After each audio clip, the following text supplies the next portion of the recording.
आगे बढ़ते हैं और बताते हैं आपको कि महाकुंभ के सफल आयोजन के बाद आज सीएम योगी आदित्यनाथ प्रयागराज के दौरे पर हैं। इस दौरान सीएम योगी ने संगम तट पर पूजा अर्चना भी की। प्रयागराज में स्वच्छता अभियान भी लगातार चलाया जा रहा है और इस दौरान मुख्यमंत्री योगी के साथ डिप्टी सीएम ब्रजेश पाठक और केशव प्रसाद मौर्य भी मौजूद रहे। आपको दो तस्वीरें एक साथ दिखा रहे हैं, संगम तट पर कैसे पूजा अर्चना की जा रही है सीएम योगी की ओर से, और दूसरी तरफ स्वच्छता अभियान महाकुंभ के समापन के बाद स्वच्छता अभियान भी चलाया जा रहा है।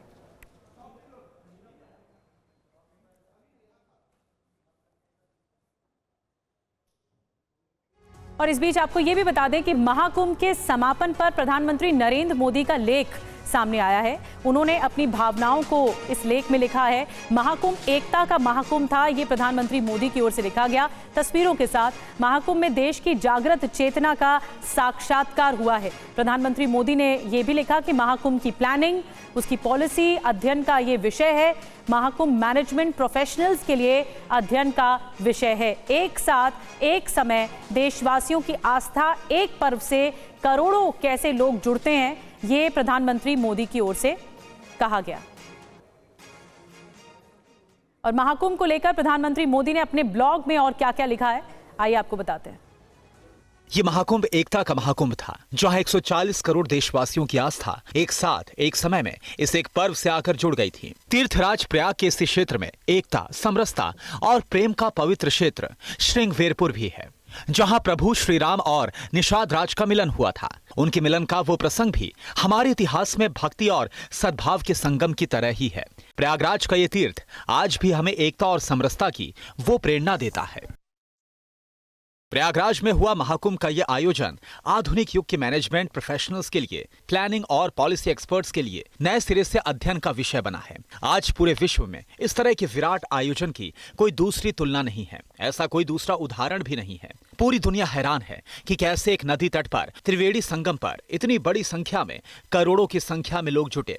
इन करोड़ों लोगों को ना औपचारिक निमंत्रण था, ना ही किस समय पहुंचना है उसकी कोई पूर्व सूचना थी। बस लोग महाकुंभ चल पड़े और पवित्र संगम में डुबकी लगाकर धन्य हो गए।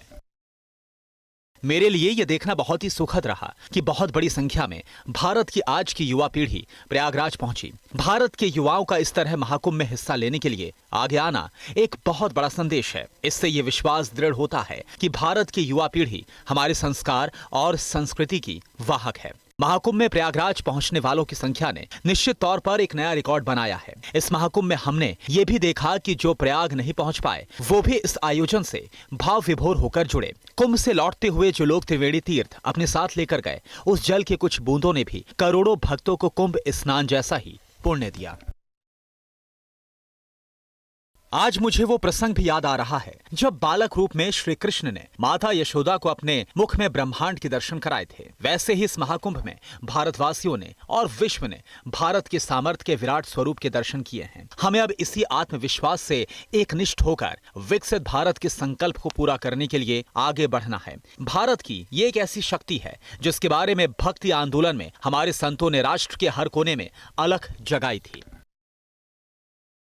महाकुंभ के दृश्यों को देखकर बहुत प्रारंभ से ही मेरे मन में जो भाव जागे वो पिछले 45 दिनों में और अधिक पुष्ट हुए हैं। राष्ट्र के उज्जवल भविष्य को लेकर मेरी आस्था अनेक गुना मजबूत हुई है। 140 करोड़ देशवासियों ने जिस तरह प्रयागराज में एकता के महाकुंभ को आज के विश्व की एक महान पहचान बना दिया, वो अद्भुत है। देशवासियों के इस परिश्रम से, उनके प्रयास से, उनके संकल्प से अभिभूत मैं जल्द ही द्वादश ज्योतिर्लिंग में से प्रथम ज्योतिर्लिंग श्री सोमनाथ के दर्शन करने जाऊंगा और श्रद्धा रूपी संकल्प पुष्प को समर्पित करते हुए हर भारतीय के लिए प्रार्थना करूंगा।